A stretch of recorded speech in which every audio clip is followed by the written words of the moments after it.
Hey, I'd like to welcome you to another episode of the Mission Matters Business Podcast, your source for all things business. My name is Adam Torres. You can follow me on Instagram at AskAdamTorres to keep up with my book releases, book tour schedule, signings, all that other good stuff. Always love to connect with you there. And as always, if you'd like to apply to become a co-author of one of my upcoming books, just head on over to the website, missionmatters.com, and click on Become an Author to apply. All right, so today I have Mitra Ahani on the line, and she's founder and CEO over at Thrive Therapy and Social Center. Mitra, welcome to the show. Thank you so much, Adam. I'm happy to be here. So I'm excited to get into today's topic. So we're going to talk about value-based leadership, and we're going to go a little bit into your journey and what it took for you to grow your business. But before we do, I'd like to go just a little bit further into Thrive Therapy and Social Center. So tell us a little bit more about the company, please. I'd love to. Thrive Therapy has been a mission of mine and is a culmination of dreaming over 20 years of what we could provide families that have a child with autism. I joined this journey 20 years ago when my niece was diagnosed, and I worked in all of the best schools the Bay Area had, and they were doing amazing things, but I still felt that there was something missing. A place for our kids to go where they were celebrated for who they are, and also to help them and guide them and encourage them to build skills that would improve their lives daily.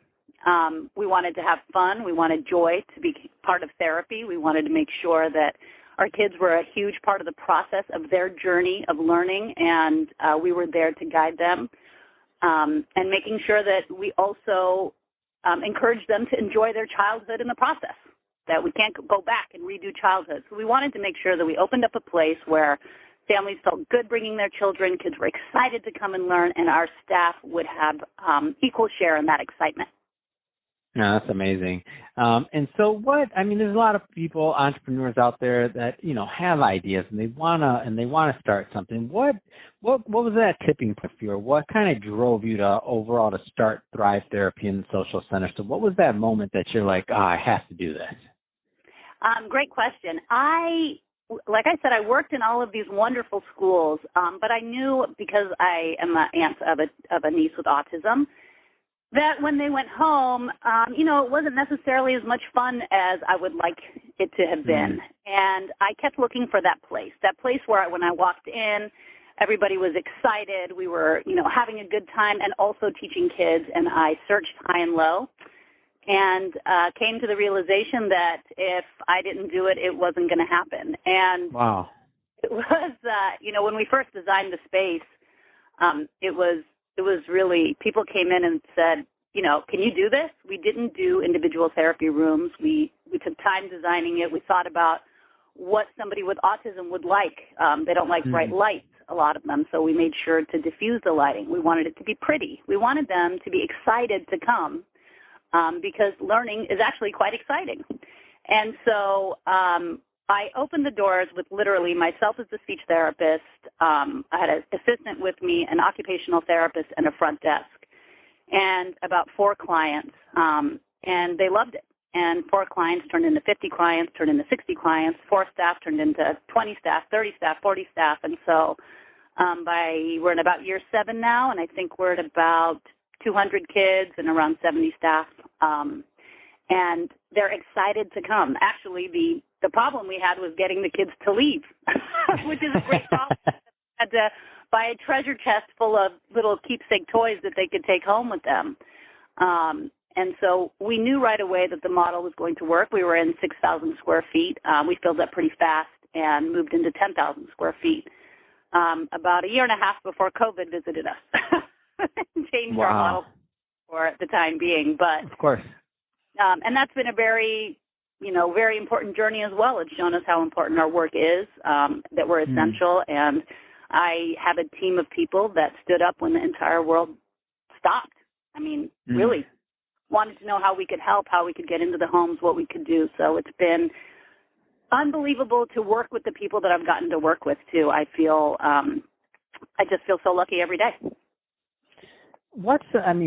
First off, that's a great story. I'm sitting here, I get goosebumps. I'm like, wow, this is like to build something and to see people come and to make the differences that you're doing in the lives of not just the children, of course, but the families just in general, and like the ongoing benefit of what this looks like. I mean, it's just remarkable. So what are some of those, if there's a thing or some of those things that just surprised you most on this journey so far? Yes.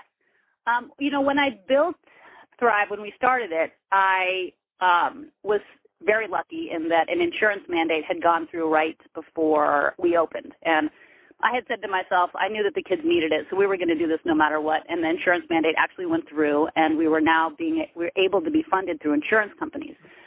This was huge because now we had families from all walks of life getting the same level of service. So this was just a beautiful way to see families that looked like me and grew up like I did as immigrants. And it was just so powerful to see that we could serve everybody the same. It was wonderful. And the second surprise for me, when I built it, I really thought more about the families than anybody. And what's happened in the last 7 years is that we've been able to give scholarships to some of our staff so they could pursue their education, stay with us, become leads. My current lead is started off as an entry level and has been with us basically since the beginning. And the joy I get to see my staff set themselves up with education, become these amazing therapists.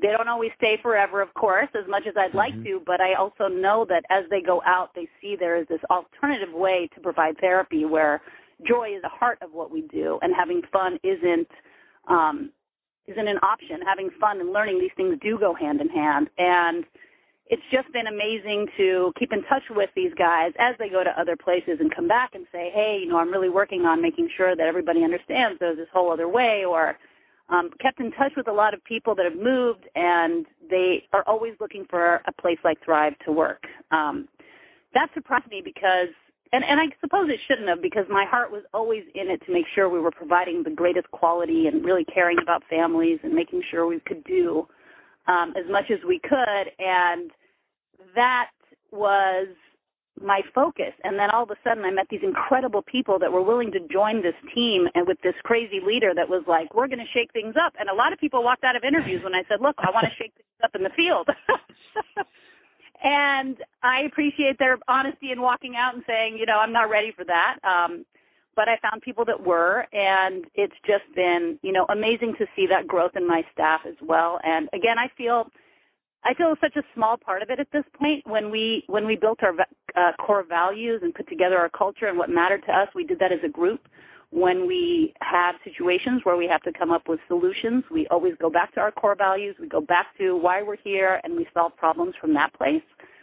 And I just been blown away by the caliber of people I've been able to work with. Wow. What a story. I love it. It's like one of those heartwarming stories that just make you feel all good inside. Mitra, I feel all good inside. So thank you for that. I hope my audience does too right now. So, so obviously great success. I mean, you helped a lot of people. Where do you go next from here? Like what's next for the business, for you? I mean, obviously you're on a roll, but what's next? Where do you go from here? It's a great question. We'll continue to grow. I learned a lot through COVID. I always said it's really easy to be a great leader when everything's going your way and your staff and families are happy. Once COVID came along, obviously everything changed. We couldn't go to the center. In fact, we still are not in our center. We're doing home-based and teletherapy for our kids. Mm-hmm. Next up is a very interesting question. I think I would love to see a program like this for adults as the second Thrive step. So as the ABA and the education and those things, at 22, generally these things can kind of fall off a cliff, insurance funding or school district support. And so I would like ultimately, my dream goal in the end is to have a program where we have a space for when all of those services end, and we can have our adults be together and have a productive life and have a good time and be able to enjoy life like the rest of us. A camp of sorts, I've been dreaming up things for a long time. But at the moment, I think we'll continue to serve the families we're serving and grow and make sure that as we grow, we continue to keep the high quality, never sacrifice that in the name of growth. That's been big for us. And right now, I think for the most part, I'm more of a day by day. I think if you would have asked me in 2019, I may have had a clearer picture of where we want to go. But right now, I want to make sure everybody's safe. I want to make sure they know how appreciated they are and how much respect I have for the work that they're doing through these really crazy times.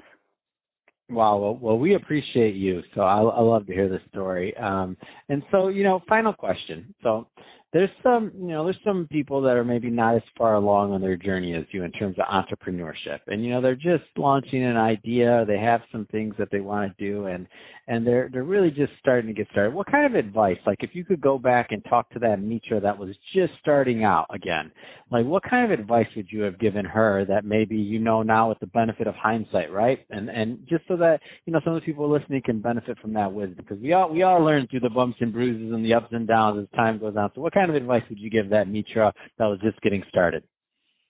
Oh, that's a great question. I would say don't be scared. I think being very connected to my why I was opening this and why this was so important to me, and making sure that it was the work I wanted to do daily. I was never a good student. I am an immigrant woman. A lot of these meetings I have are male-dominated.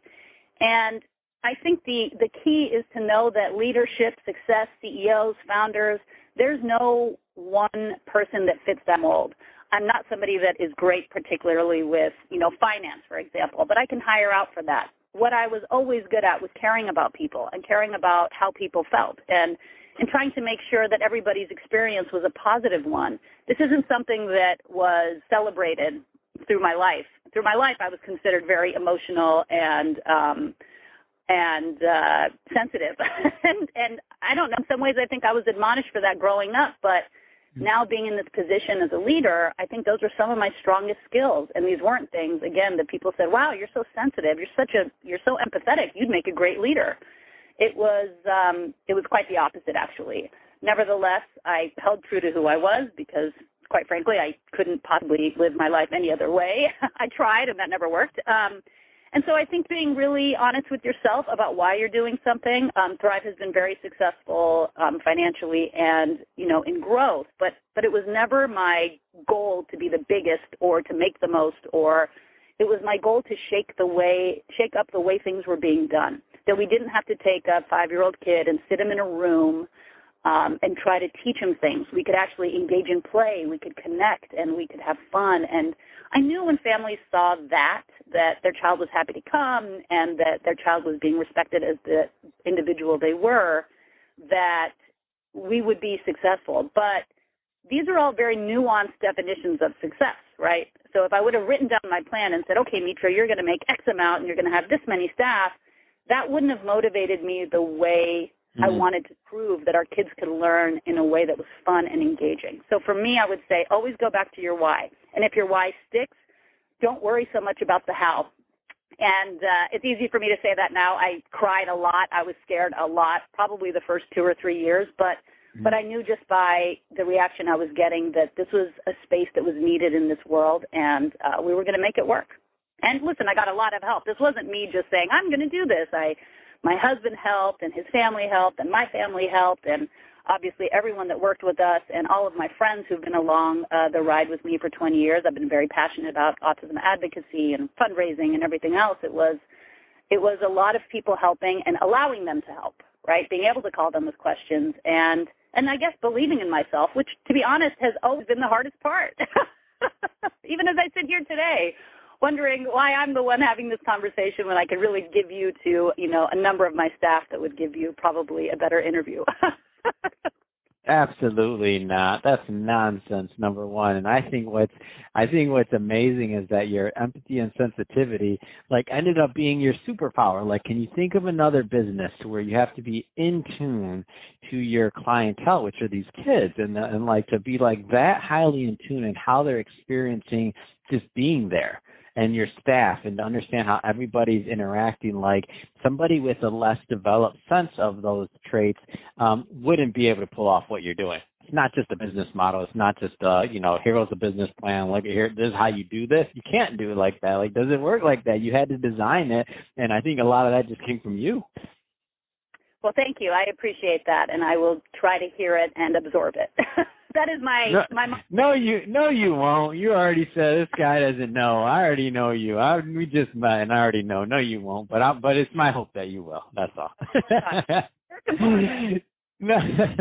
So, Mitra, first off, it's been awesome having you on the show today. If somebody is listening to this and they want to learn more about Thrive Therapy and Social Center, or just to follow your work in general, I mean, what's the best way for them to connect with you and your team? They can look us up online and email us at thriveautismcenter.com. Our emails are there, or they can email me directly, Mitra, Mitra, at thriveautismcenter.com. Fantastic. Well, Mitra, again, it's been a pleasure having you on the show today, and really happy about the work you're doing, and congrats again. And to the audience, as always, thank you for tuning in. Hope you got a lot of value about this, and I hope you had fun listening. If you're a first-time listener, don't forget, hit that subscribe button. And if you're watching this on our YouTube channel, hit the subscribe button. But more importantly, on the YouTube channel, leave us some comments on the video. Love to know what kind of projects and things that you're working on. And Mitra, thanks again for coming on the show. It's been a pleasure. Thank you so much. Have a great weekend.